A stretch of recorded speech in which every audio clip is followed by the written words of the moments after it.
100 markets and territories around the world. It's hard to get to everyone every year, but I sure love being here. Well, of course, as a leader of Amway, you must be here in each and every special event of Amway Vietnam. Well, you spend almost half of your time on the roads around the world, and this sounds very interesting, even as to me. But to some people, it would be very tiring. So, how do you feel about the life that always goes around? Oh, it's interesting. I was asked recently about life-work balance, and really, I think the answer is if you love what you do, you never really work a day in your life. So while I miss family and while you miss certain events while you're traveling, I also feel like I'm with an expanded group of friends when I'm traveling. New people that we meet around the world, especially our Amway friends in all of our markets around the world. And so being out with everybody is energizing. Our market, our business is very person to person. It's very engaging with people, and they all have wonderful stories of success or of challenge or of overcoming adversity. And so being part of it and adding to that, seeing the markets in which we operate, and over the years having watched the markets develop and grow and move forward and become more and more dynamic and more robust, it's a thrill. So I love it. And of course, when you come back home, you always share that with your family, with your wife and your children, right? What is their reaction every time that you share their interesting story around the world with them? Well, they love it. They love to hear the stories, and if anything, they're jealous that they weren't on the trip with me. So we've done that sometimes when they were younger. We did take some family trips. So we're in a family business. When I was younger, I did some trips with my father, and so we try to make that an element when it's possible. Sometimes it's not possible.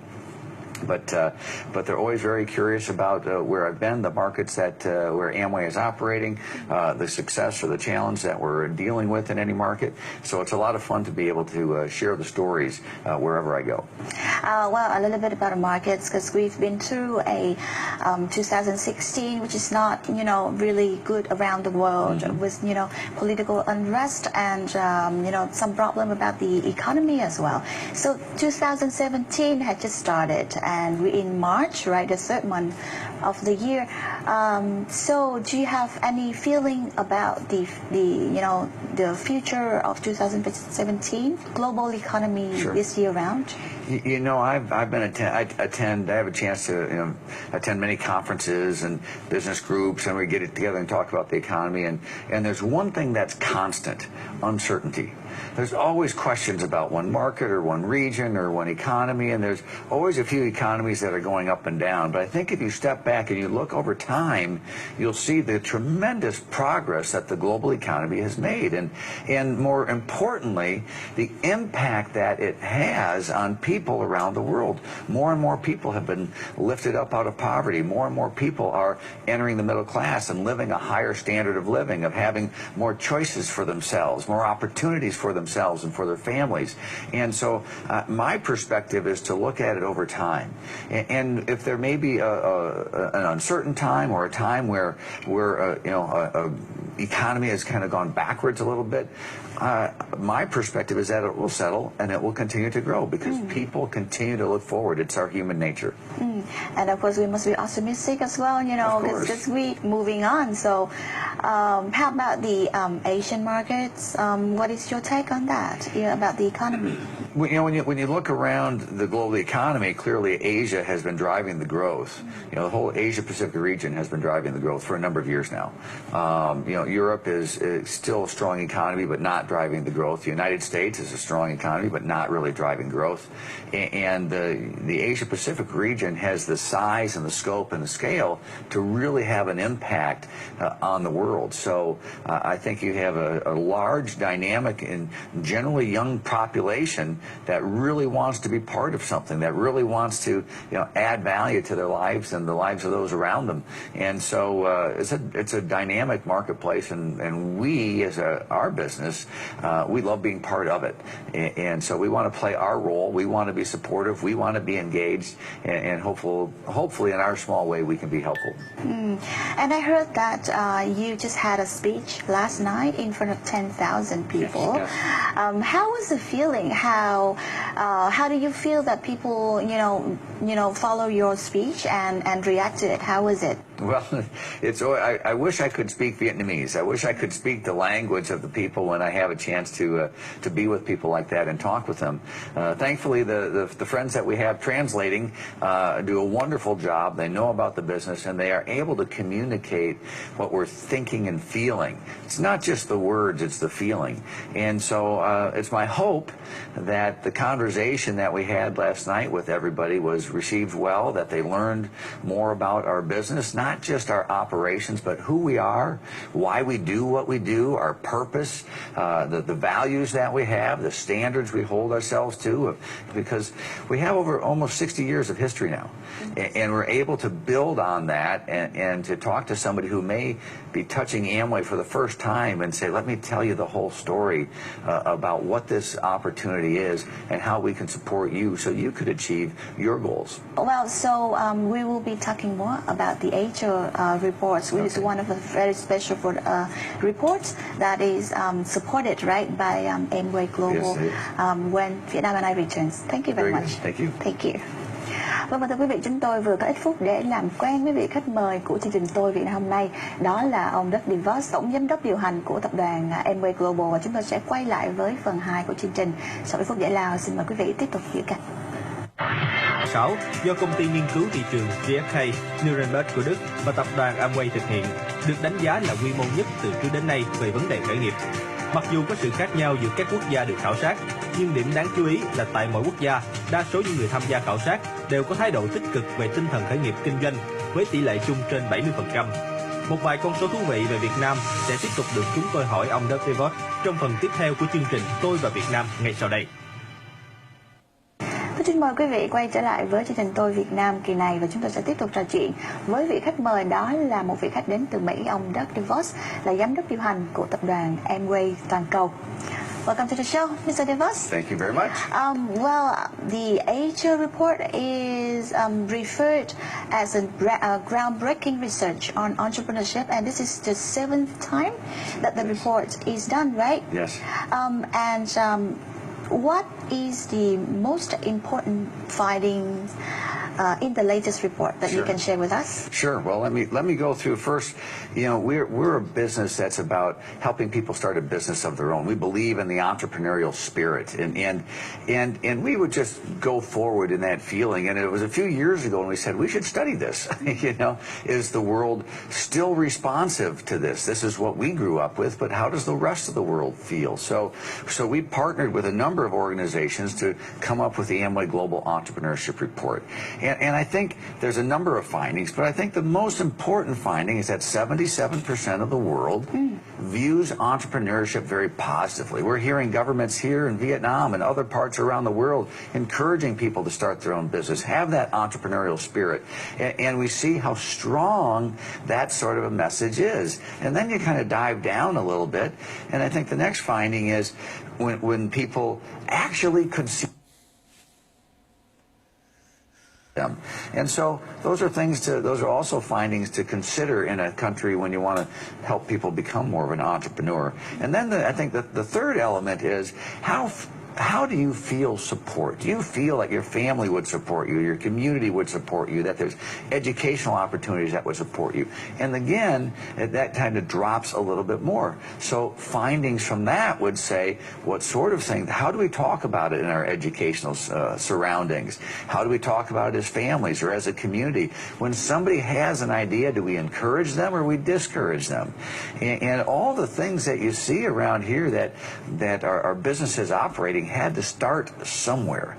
Somebody had an idea, somebody took a risk. So I think it's a great document to help us think about this topic and what we can do, all of us, what we can do to encourage this sort of this entrepreneurial spirit of people setting a goal, being willing to work hard, having a dream, if you will, and to be able to say, I want to work hard to pursue it. So I think there's a lot of information in there. Wow, that's interesting, and certainly, exactly as you say, like in Vietnam specifically, there's been a wave of entrepreneurship. Sure. People talk about entrepreneurship, people talk about starting their own business, and before we don't have even the entrepreneurship, so-called in the law, but now, many laws has been set out for entrepreneurship as well. Well, this time Vietnam is among the 8 Asian countries that is participating in the report. Is it the first time that Vietnam was selected or not, and why Vietnam this time? Sure. Well, Vietnam has been selected before because we've been here a number of years, so we're obviously more curious about the markets in which we're operating, or that we think we might be operating. And so we were very curious about Vietnam and the reception. Our belief when we first arrived 10 years ago was that this was a very positive marketplace. People were very interested, and the data demonstrated that. When you take the positive attitude put together with the intention of somebody to actually do it and the support, those 3 elements create a bit of an index, if you will, about the entrepreneurial spirit. And Vietnam ranks high. It ranks higher than its Asian regional counterparts. It's the #1 in the world, that this is the place where those elements, it's perceived and it's felt that those elements are very strong. And so we've had a lot of fun talking about, with our friends in Amway and anywhere we can, about the dynamic nature. And all you have to do is look around and see it. When we travel and we go from place to place in the city, you can see it happening before your eyes, and it's really fun. Well, and of course I have an opportunity to study the report here myself. And let's pick out some figures. Okay. According to the report 2016, the 58% of Vietnamese respondents say that they imagine starting a business in the future. Yes. This number, to me, it sounds a bit unrealistic. Imagine an economy that more than half of the population owns a business. What do you think about this figure? Well, I think it's a little higher. It's a bit higher than the rest of the world, but a lot of people around the world could see themselves doing it. Whether they actually do it, they at least have it in their minds that they could see themselves doing it. And I think you also would put it, it's a period of time. You may do it in a number of years, or you may do it now. It's maybe an experience you want to have. You want to give it a try, even if it's unsuccessful. And you go back to a career that you like, or you do something else that you like, at least that is identified as something I want to have that experience in my life. I want to give it a try, and I think that is a very positive element, because there's other markets where people wouldn't even try, and I think that would be very sad. That if somebody may have liked an idea, I always wanted to travel there, but I'm too scared. So I think it's a wonderful balance of enthusiasm, balanced with a little concern or fear maybe, but to say, I'm going to do it anyway. And if it works, wonderful. And if it doesn't work, I'll learn something and I'll apply that to the rest of my life. And so your explanation, it sounds very optimistic there. Another figure I want to ask is that the first reason when people asked about the reason that they wanted to start their own business, and 76% of Vietnamese respondents saying that they want to be their own boss. Sure. They want to have something for themselves.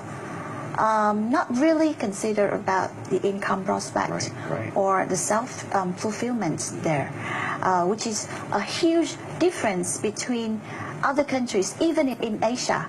What do you think about this? Well, I think it's fabulous that the idea of independence, of somebody being their own boss, charting their own course, working harder than a boss may ask you to work, or working differently than a boss may ask you to work, because it's the way you want to work. And so I think it links as well to the youth of the population here in Vietnam. I think it links to the positive nature of the outlook on the future. When you're young and when you're part of a country that's young and developing and growing like it is, to think that I think there's elements, like you said, earning some income, having flexibility, being able to take care of my family. I think there are things that do get connected to income eventually, but I like that spirit of saying, we'll figure the income out. I just want to go do something special.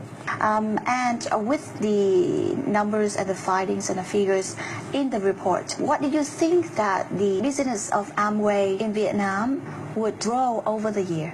Sure. Well, we think in long terms, right? So we're a privately held family business. We're almost 60 years old around the world, celebrating 10 years here in Vietnam. So in our mind, we're just getting started. We have a long way to go. We invest in markets. We invest in the people in our markets. So we believe that this is an incredible environment in which to operate. We also believe it's going to be incredibly competitive. We're not the only ones. A lot of people want to start their own business. A lot of ideas and creativity will be displayed in this marketplace, and that will be good for consumers. So we're going to have to be sharp. We're going to have to be responsive. We're going to have to act quickly. We're going to have to make sure that we're competitive, that our products meet the market, that we don't just design it in one part of the world and want to sell it here, but we design it specifically for this purpose, that our business operations, the way we support the business, the facilities that we have, the distribution systems we have, the information technology systems that we have, all those things have to make sure that we're going to be competitive in this marketplace. So we believe we can do that. We've done that in markets around the world. We like to challenge ourselves. So we think that we have a great future here, that the market will grow very well, and we're looking forward to being part of that growth and working with a lot of people to get there. Impressive. And we will be taking a short break here, and we will return in a couple of minutes. Very good. Thank you. Thưa quý vị, tôi Việt Nam và chúng tôi sẽ quay trở lại và tiếp tục cuộc trò chuyện với vị khách mời sau ít phút giải lao. Chương trình chuyên trò chuyện với các vị khách mời nước ngoài về ấn tượng của họ về Việt Nam, và vị khách mời trong chương trình ngày hôm nay là ông Doug DeVos, giám đốc điều hành của tập đoàn Amway toàn cầu. Welcome back again, Mr. DeVos. Thank you. Well, you've been here a couple of times before already, but what is your impression this time about Vietnam? My impression, and it's fun to be able to travel to a market consistently over time, and my impression here is that this market continues to move forward and move forward strongly. So my last visit was about 3 years ago, and to just get a sense of the feel that the market is really engaged, energized, and has a good feel for where it's going, what it wants to accomplish. So I love being here. I love just having a chance to be part of the energy of the city. Well, yeah, it's good to hear that. So now a little bit about yourself, because I know that the founders of Amway, which is your father, right? They've been friends very long time now. And of course the second generation, which is your generation, is also have a very good relationship with each other, with the other founders' family. Tell us about that relationship. It must be very interesting, going through a lot, many decades like that. It's a great relationship, and it's a great story. So my father and his friend Javen Handel, when they were very young, always wanted to have a business together, and they tried different businesses until they found a company called Neutralite in direct selling, and they were successful with that for a while, but a few things happened, so they took the idea, they changed it, adopted, improved it, and started Amway.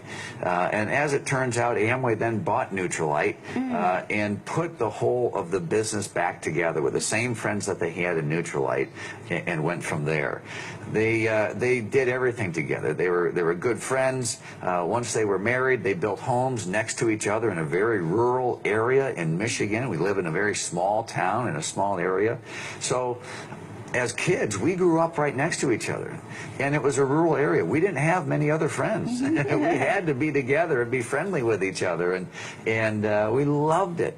The headquarters, the business operation started in their homes.